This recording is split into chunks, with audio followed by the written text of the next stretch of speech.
Welcome to the Station Wagon. I'm the older brother, Marc. And I'm little sister Julie. This is the podcast where my brother and I give up something we take for granted and tell you how it goes. Buckle up and enjoy the ride.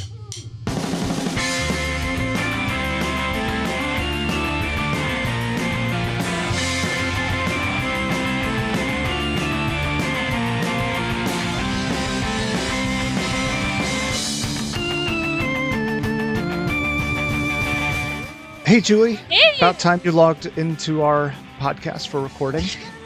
You know what they say, Julie. You snooze, you lose. Oh my gosh, I've never heard that one before. It's new. Well, hi, everybody. Go back to sleep. Are you talking to me or to everybody? You. Okay, now wake up. Did you like that? Did you like the going back to sleep and waking up? Yeah, actually, I do. That's really pretty much how I prefer to wake up in the morning. Because you use a snooze button, right? I do use a snooze button. I don't really get it. You don't get the snooze button? I don't get the appeal, but we can get into that. All right, cool. Well, we're going to be talking about snoozing today and then giving up the snooze button for 2 weeks. So, Julie, I don't know. I mean, you were late to this. Maybe that shows your level of caring about this, but you may remember that in each of our episodes, we talk about the history, culture, and science of a thing, and then we give that thing up, right? Yep, I recall. So in 20 minutes, you're going to be an expert on this subject. On the snooze button. Excellent. On the snooze button, right. Did you, as you normally do, come up with quiz questions for me to demonstrate my amazing intellect? Yes, and as normally you will fail. Someday I'm actually going to get all three in a row. Do you think that's going to be the new norm? It's bound to happen eventually. But I don't think so, but let's go into the quiz. Okay. Number 1, and these are multiple choice, and I'll read you all the choices. Do not answer until I finish reading all of them. Got it. Which group hits snooze the most? Americans. I'm sorry. Let me start over. Which age group hits snooze the most in the U.S.? Age 13 to 25, 25 to 34, 34 to 45, or 45 to 60? The youngest. The youngest, 13 to 25? Yeah. No, it's actually 25 to 34. Really? And according to a USA Today article, it's 57%. And they do it on average 3 times per morning. So it's like people who are just starting adult responsibilities. Well, I mean... Okay, not just starting, but like... God, that was rude. Okay, next question. So why is 9 minutes the typical snooze duration? Was it because... would you be quiet? No. Yes. Oh, I mean... All right. Was it because of a decree from Sir Parsifal in 1200 CE? Was it because of a monk named Adelard of Saxony in 1320? Was it because of European standards decisions of 1733? Or was it because of the standardization of gears among clockmakers? I'll go with C. C, the European standards decision of 1733? Sure.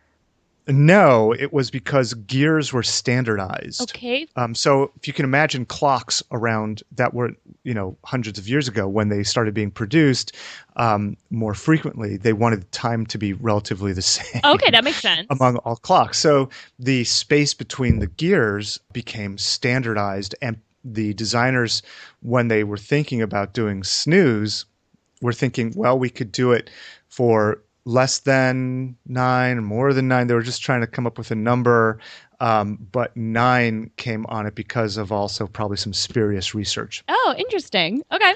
Yeah. And Sir Parsifal and Ardelard were just fictional names that I got off of a name generator website. I totally bought it. Oh, good. Which of these can a snooze alarm help you to do? Ready? Mm-hmm. Help you remember tasks to do during the day. Wake up in a good mood, train you to remember your dreams, or conceive a boy according to the CDC? Oh, definitely C, but I know that because of my research. Sorry. Oh, well, that's no fair. Yeah, it is. I'm just naturally smart, dude. Get over it. All right. So, yes, it can help you train you to remember your dreams. And are you going to be talking about that later? Okay, cool. And so the other 3 I just totally made up. And the CDC in this case is the Center for Disturbing Coincidences. Oh, and I've also made that Okay, one up. I like it. That was pretty good, Julie. One. So you got one right. Yay. Yeah. Yay. All right. You ready for a little bit of history? Yeah, tell me the history of snooze. Okay, so I tried to find history just about snooze buttons, but turns out it doesn't go back that far. Okay. So I got a few things about just alarms in general. So one from antiquity, which is, prehistoric to like really ancient times. There's a concept of over drinking water, where you just drink a lot of water when you go to bed, and because you'll have to pee really bad in the morning, it helps you wake up. No way. That's brilliant. Right? And so you had that problem as a child, except it wasn't intentional. And I didn't get up. And you didn't get up. It's a common problem. It is a common problem. All right. 400 CE, church bells were starting to be used as alarm clocks to get Catholics to Mass on time. Oh, okay. Yeah, that makes sense. I could see that. Right. I'm guessing that if the sun didn't wake you up, right, the church bells probably would. Okay. In 1610, an awesome alarm clock was developed that used a flintlock mechanism. Do you know what a flintlock is? Like it starts fire? Well, essentially, so it's basically like an old flintlock gun mechanism that would trigger the explosion of some gunpowder that would light a candle. No way. That's really cool. And the candle, the warmth of the candle and the light of the candle would wake a person up. Oh, okay. Because it simulates dawn. I guess so. A picture that's in our show notes is this beautiful gilded device. So I'm guessing it was only for the richy rich. Right. People who didn't have roosters around. Exactly. Or church bells in their ears. Right. 1819, Rip Van Winkle was published. Okay. And it was about a guy who pressed the snooze button too many times. Oh, is that what it's about? I totally misread that. Okay. Totally right. At least that's what the movie's about.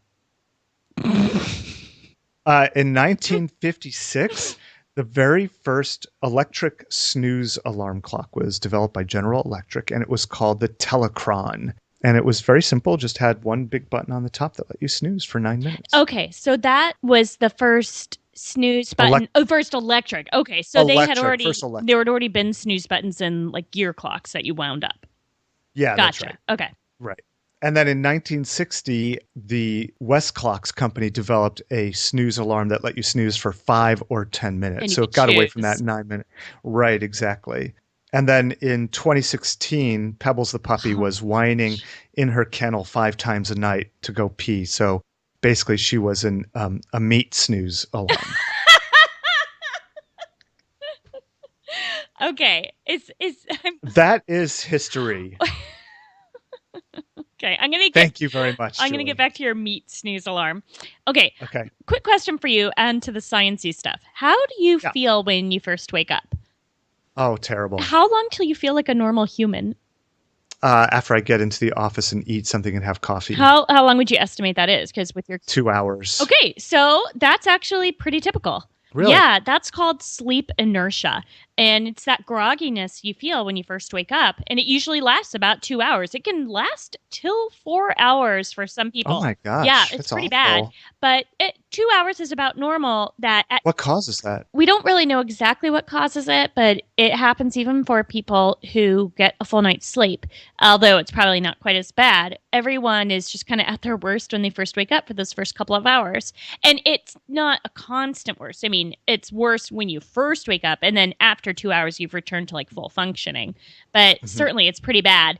And this is where the research focuses, because this is a safety concern. Now, not surprisingly, there's not a lot of scientific research on the snooze button in general, but there's a lot of research about how to reduce the sleep inertia. Because you can imagine, like, if you're someone who needs to be alert right away, like a first responder or a doctor, then this is a safety issue. Sure. Also, the grogginess, with that comes just poor cognitive functioning. So you can't really think as well. You don't have as good memory, like your short-term and working memory isn't quite working. You probably don't make quite as good decisions. I would love to hear from first responders out there, firefighters, police officers, whatever, EMTs, who have to wake up and just be on. Yeah, exactly. So maybe like POTUS, if you want to write in. POTUS. Yeah, that would be really cool to find out, how do you just be on immediately? How long does it take you? Right. How have you trained yourself to deal? It affects athletes too, because along with that sleep inertia comes poor motor skills. So for folks who like to exercise in the morning, or professional athletes and others, basically we're just kind of big shuffling Frankenstein's monsters when we first wake up. And it gets better by the 2 hour mark. It's not like you're constantly a Frankenstein's monster and then Does it get better if you actually start exercising and warming up your body, like immediately after bed? No. Really? Yeah. So, So they did it once. One of the studies in the show notes, they had people like take a shower, eat breakfast, do this and this. But no, they still had the sleep inertia. It's just a natural thing that huh. comes from our circadian rhythms and like our. But why would we evolve to have that? It's a good question. I don't know. It may. Like, what would be the evolutionary benefit Well, of having sleep inertia? one thing I could think of is kids. So, human children are loud and wild. And if you are worried about predators, you probably want children when they first wake up to be kind of like just snuggly and groggy so that the adults can wake up and take care of them instead of being like, hey, let's go play. Woohoo. Hey, lions. I don't know. That's the best thing I could Interesting. think up with. I, I like that actually. That makes I sense. couldn't come up. But then why don't adults grow out of it? You know? Well, we haven't grown out of having fingernails, and we don't need I those. use mine all the time to pick my nose. You could use a pencil, Oh gosh. like you used to. Okay, perfect. Okay, so again, just want to emphasize this is even for people who aren't sleep deprived, but especially for those who are. So the research has looked at a lot of different ways to try to reduce this sleep inertia. One thing people have tried is blue light. Do you know a common source of blue light? A television. Yeah, and your cell phones and things like that. And You mean like before you go to sleep, don't have that exactly. stuff on? Why Okay. why is the common knowledge that you don't want to use your cell phones before bed because it makes it harder for you to sleep because of the blue light in part. And also it's just kind of activating you and the way internet is, it can always lead from one thing to the next. So wait, so are you saying blue light activates you? No, I'm saying using the internet activates you. It's like So what was it? What's the impact of the blue light? You got confusing. okay, so the blue light also just it elicits like an awake response in your brain. So Got it's it. like a combination. But Okay. so some folks have researched, okay, well, let's use that conversely. First thing in the morning, let's have people be exposed to this kind of blue light. And of course, in the experimental settings, they used like blue light. They Hmm. didn't actually use cell phones. But I think we'll probably see more research on that of people like, hey, spend your snooze time instead of going back to sleep, like surf the web for a few minutes. So because we live out in the Pacific Northwest where there's never any sun, literally, it is never sunny or hot here. Literally. Don't listen to our last episode, people. I have a seasonal affective disorder light, Yeah. and it's blue, and it can be set to be used as an alarm clock to like slowly come on. Well, let me talk I about think. that. There's also a lot of. Is there research Yes. about how that's actually helpful Yes. in the morning to Okay, go. Would you like? Do it, Julie. So that's called artificial dawn, and there is research looking at that too. And that does seem to be helpful. That if you set it for a half hour before you want to wake up to have it slowly come on, then yeah, absolutely, that's pretty helpful. What you want to do with a seasonal affective disorder light in general is have one that has 10,000 lux. I don't know how to pronounce it. Lux, I guess. You want it like above your line of sight. But what they did in the research was they had two artificial dawn things, one on either side of the subject's bed, so that, whichever way they were sleeping, they had the artificial dawn happening. And that definitely helped. Interesting. Yeah, I would say try that out. So on to the snooze button per se. Snooze doesn't really seem to have any effect on sleep inertia. One article I found said maybe snoozing is bad because what it does is it trains your body to ignore your alarm. So that's bad because your alarm, if you're not ignoring it, can kind of counteract sleep inertia a little by activating your autonomic nervous system. It's like that flight or fight response. Like, oh my God, I got to get out of bed. Although you still have the poor motor skills and poor cognitive skills, at least you're up and like getting up. But if you're used to just hearing your alarm and you just shut it off, then you're going to habituate to that sound and you're just training yourself to be a big lazy clump. But there is one benefit, which is dreams, like you said before. Do you remember your dreams in general? No, I don't, unless I have a nightmare. And I only have like 2 different nightmares. Okay, well, so one that might. Can we get into that at some point? Sure, we could do that a different day. Maybe offline Yeah. we'll have to talk about my nightmares. Give me a call. Well, Okay. so that might mean that. One has to do with Indiana University. Does it but- really? Interesting. Mhm. Okay, so was it getting lost in that one really Ballantine Hall? Oh my God, that place was a nightmare. No, it was all about trying to find housing, and the housing that I always God. find is haunted and really creepy, and then trying to find work, and then also not knowing where my classes are. Yeah, I totally. That's this. Whenever I have a nightmare, That's that's it. it. That's the pattern Yeah. for all. Isn't it nice to wake up and be like, I graduated. It's all over. Don't have to deal with that. Yes. people who snooze are more likely to remember their dreams. And I hear people say, oh, I just want to go snooze because I want to finish a dream. And I thought that was Uh-huh. made up. But no, it's actually a legit thing that Really? snoozing can help you finish a lucid dream, one of those where you actually remember it. Lucid. Huh. Mark, if you're not remembering your dreams at all, you're probably a little sleep deprived, but we could talk about that more offline. Okay. But your meat alarm clock, like people who wake up a lot in the middle of the night, also tend to Yeah. remember their dreams a little bit more. So I don't know, maybe Pebbles will be able to help you with this. She doesn't do it anymore. Oh. She's grown out of that. She's still a cute puppy, but she sleeps through the night now. She's not like a gangly adolescent with braces and stuff. No, that's the phase she's Oh, in. okay, cool. That's cute. Yeah. One of my most memorable dreams is when I was a kid, I used to dream that you and I would like fight crime together. Awesome. And one time we also went to like a haunted house kind of place, but it wasn't really haunted. There was like an evil villain inside who was like making all these optical illusions, and you and I had to work as a team to like solve all the mysteries. Awesome. Yeah, it was a great dream. Anyway. Wow, and that's really stuck with you. Oh, totally. It was really, really vivid. So here's my summary. If you're getting 8 hours of sleep a night, yeah, go ahead and use your snooze button in addition if you've got time, if you want to. But if you're getting less than that, or if you're having difficulty waking up to your alarm clock, like if you're just too used to your alarm and it's like going off for 20 seconds, don't use your snooze button. Train your body to get up when the alarm goes off and work on sleeping more, especially for shift workers and first responders, because then when you're actually in an emergency situation, you want to train your body to take it seriously. So, and it really can be a big issue. In terms of the sleep inertia in general, hopefully science will help us solve that. But I expect to see some more research on different kinds of light and artificial dawn. The snooze button, when I was just doing my own like history Your research. history? My history. I'm going to talk about my her story in a minute. That's really good. I found, when you just type in the word snooze button into Google, you come back with 1.1 million hits.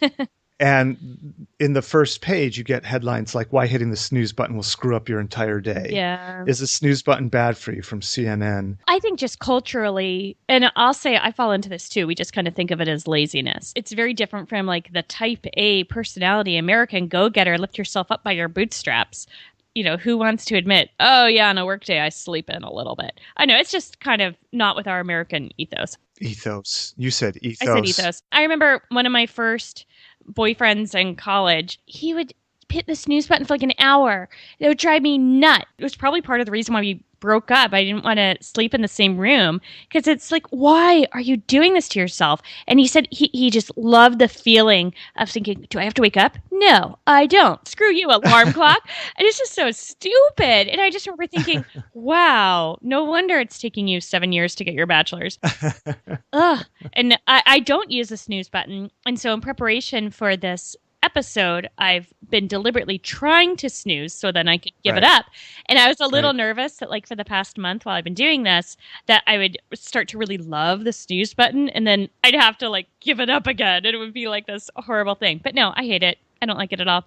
It doesn't work for me. I don't go back to sleep unless I'm like really, really, really tired. So I use my phone as my alarm clock, and there's several things going on with it. One is I have it ramp up the alarm over like a period of 3 minutes. That makes sense.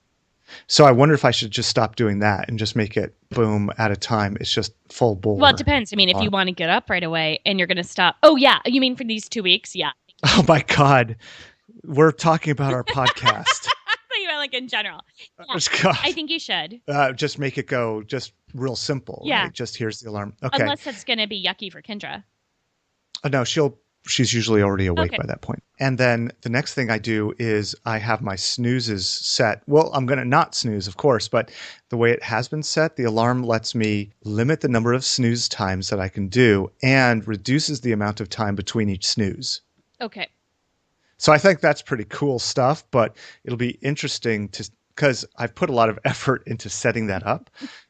And living that way. I mean, I've been living that way for like a year or more, ever since I got that Android software. Yeah. So it'll be really interesting to see what it is. I'm very worried that when the alarm goes off, I'm going to hit dismiss and forget about it. Yeah. And go back to sleep. Well, hopefully that so worry should I do will something get you like up. What's that? Hopefully that worry will make you wake up because that worry will be in the back of your mind. Probably. Yeah, You might probably. want to Should I back up. also do something like, well, yeah, I could do a backup clock or I could a backup alarm, Yeah. essentially. I could also do something like force like a math problem to show up that I have to do. Oh, yeah, that's a good idea. There's Should I do that or should I keep it more simple? Well, I guess it depends on how generalizable you want this to be. I'll leave What it do you up mean? to you. Why don't you try a couple different things? I'll just try making it extremely simple, just like old school alarm that you only have the option to turn Keep off. it simple, smarmy. Oh, God, that's right. That's Exactly. the saying. That's the saying. Well, Julie, this sounds great. It's going to be really interesting over the next couple of Is weeks. it? Well, no, it's going to be awful. Okay, well, we're going to take a quick break. Actually, a 2-week break while you listen to the pleasure kills, and then we'll fill you in on potentially some success. For me, it's going to be awesome because I hop right out of bed, quick like a bunny. Oh my God. And apparently I don't get enough sleep, even though I have a CPAP machine and all kinds Yeah. of, and get to go to bed on time and stuff. And Oh, well, you know what? That's the other thing. That's why I definitely haven't been using a snooze button, is because I wake up before everyone else in my family, and I don't want to be a jerk to Jason and like have him have to keep waking up with my snooze. And if you're someone who's listening to your partner's snooze button and you're sleeping through it, or like waking up a little bit and then going back to sleep, then it's also going to make it harder for you to wake up to your own alarm because you're definitely training yourself ignore that alarm. So a oh, snooze button interesting. is also kind of a jerk thing to do to the partner in your Oh, bed. so you're saying don't be a jerk to your partner. Yeah, it's kind of. Oh, did you get that wrong this whole time? Yeah. Oh my It's so gosh. counterintuitive So sometimes, it's complex. Yeah. All right, Julie, I'll talk to you Hi, later. Mark.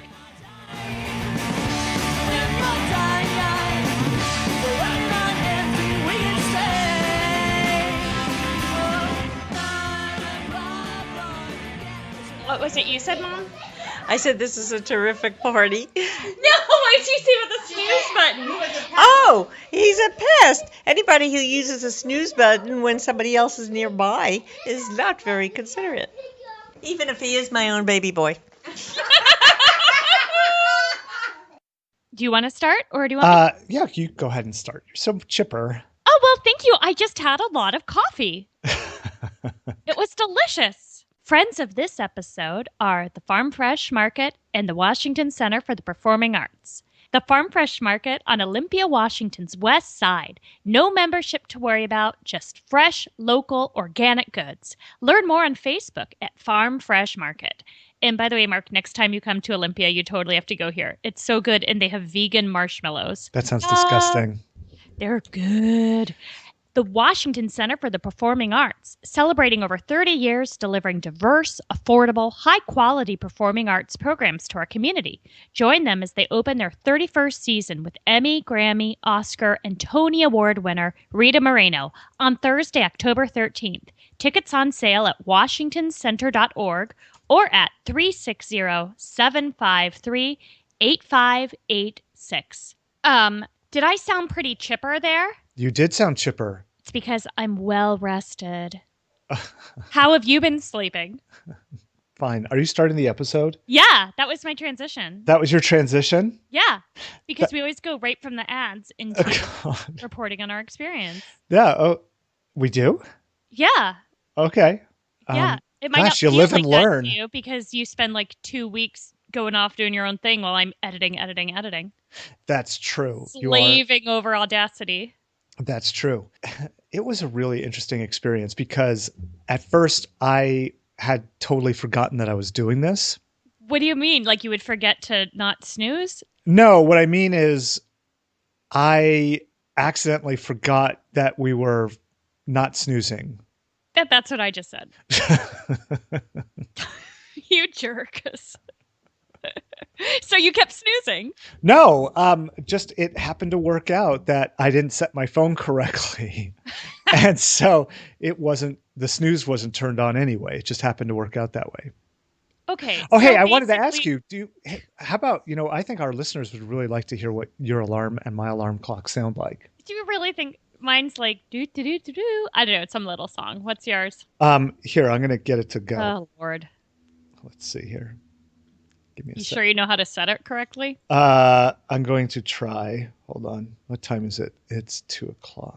So, listeners, for the record, I thought this episode might be kind of boring, but I promised Mark if he did the wearing no pants episode, I would do whatever boring, stupid episode he wanted to do. Wait a minute. This was okay. Fine. But, I mean, even though the topic might be boring, I still think our reporting on science and history is fascinating. Quit talking to me for a second. I'm trying to get this thing going. Hold on. I wasn't talking to you anyway. I was talking to listeners. Can you? That's great podcasting. Isn't that nice, Julie? So I just still don't understand. What did you actually do the last couple weeks? You just woke up to that and then you got out of bed. Yes, exactly right. And how was that for you? It was fine. I had no problems doing it. I thought this was going to be a big, huge hassle for me because it's totally different than the way I normally do things. But like I said, I didn't start this field work by saying, okay, tonight's the night. I'm not going to snooze. It just happened to work out in like the first 2 mornings that I wasn't snoozing.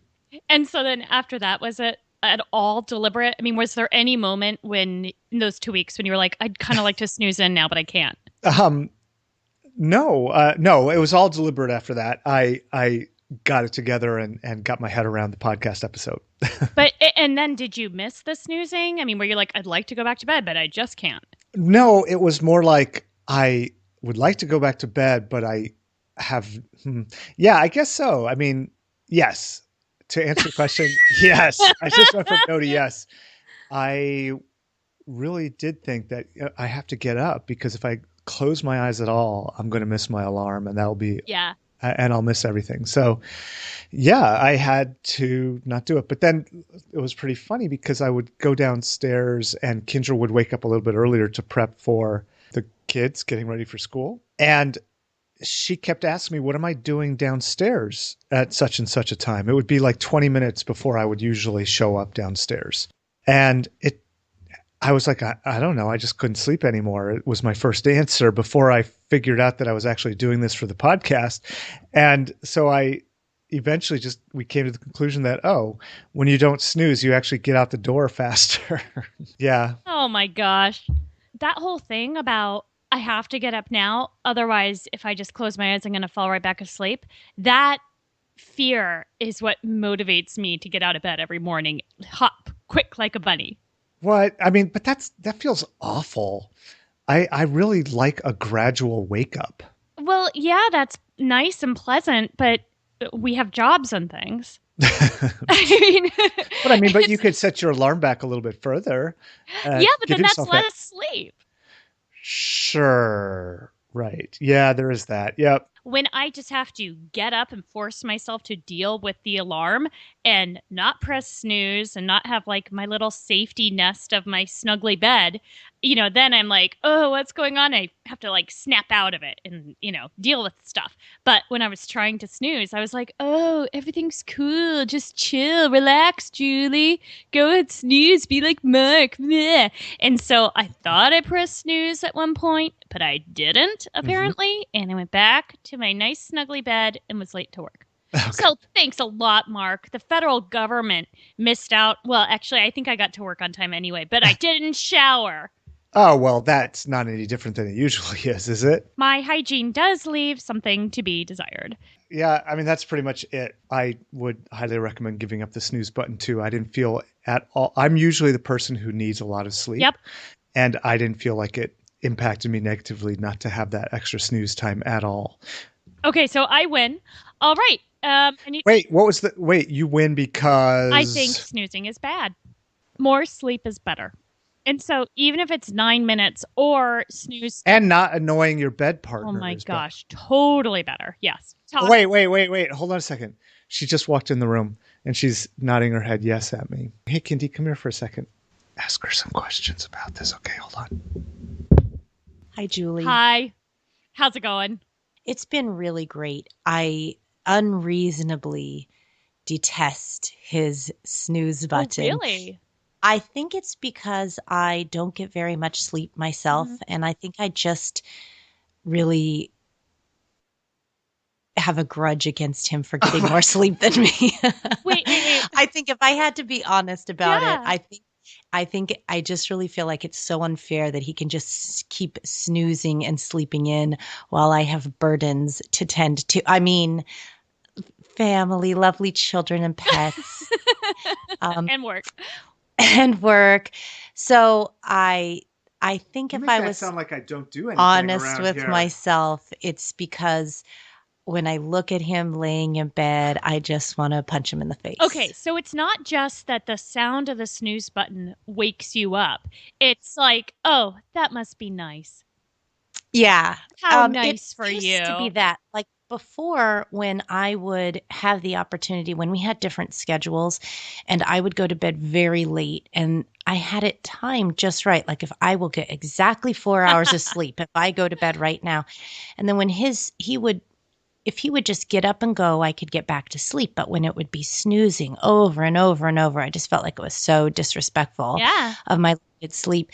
But now that we have a pretty similar schedule and I'm up usually before him or at the same time, I've realized that's not really the issue. I think it's just that I feel like it's unfair that he gets to leisurely wake up. Years of resentment built up. Yeah. Yeah, really, that's true. Oh, okay, so this episode is now getting much more interesting. It started off with us not really having much to say, but it sounds like this experience might actually help your marriage. Is that overstating it?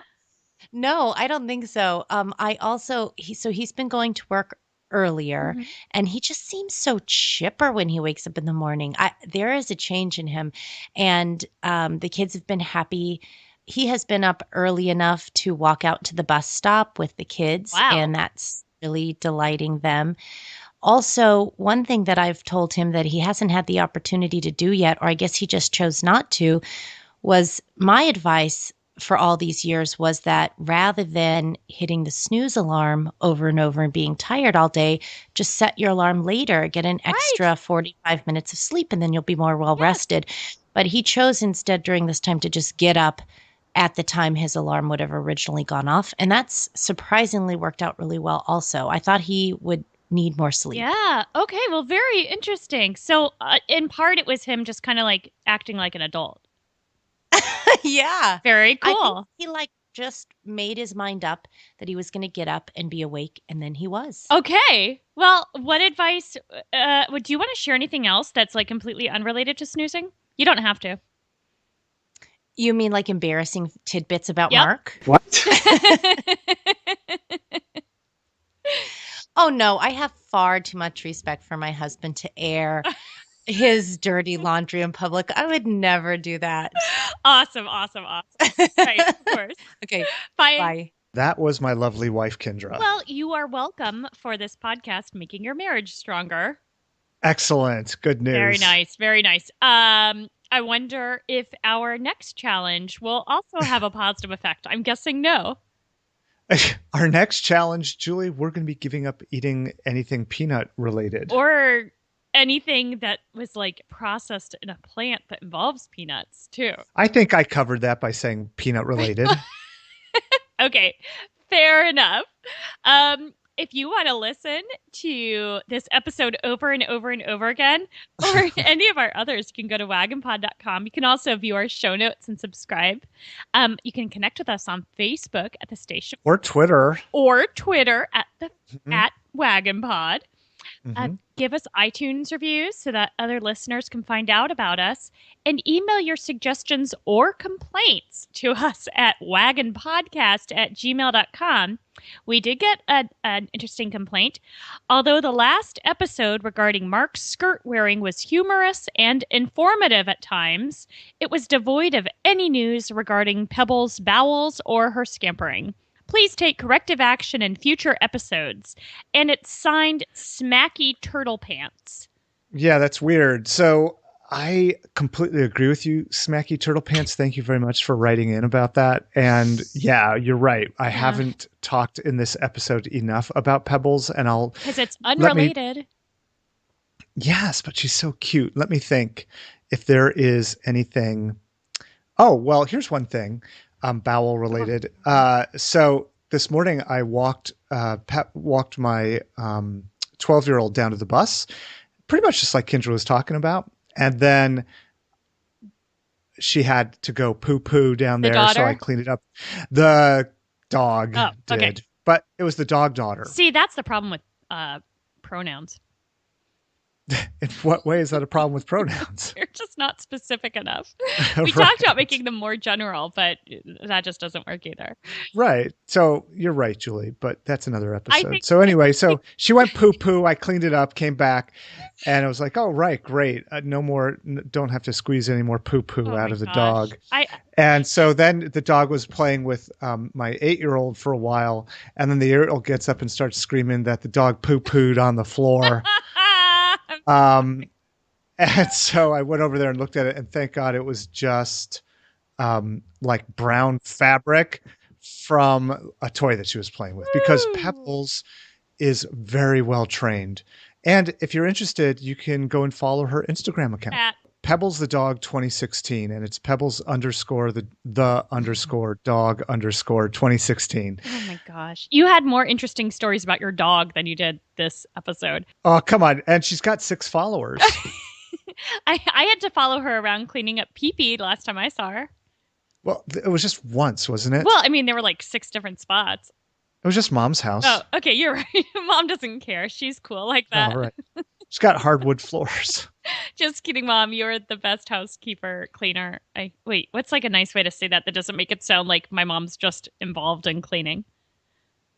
You always keep a really clean house, Mom. Mom, you always keep a real clean house. There is not dog pee usually all over your house. Except when we come over. Okay. Come over. Thank you to the Pleasure Kills for use of the song Modern Problems. Thank you, Pleasure And Kills. thanks for the friends of our show and for our spouses and children for putting up with us. Yes, thanks, everybody. Yeah, if you're still listening, that you are a really devoted fan.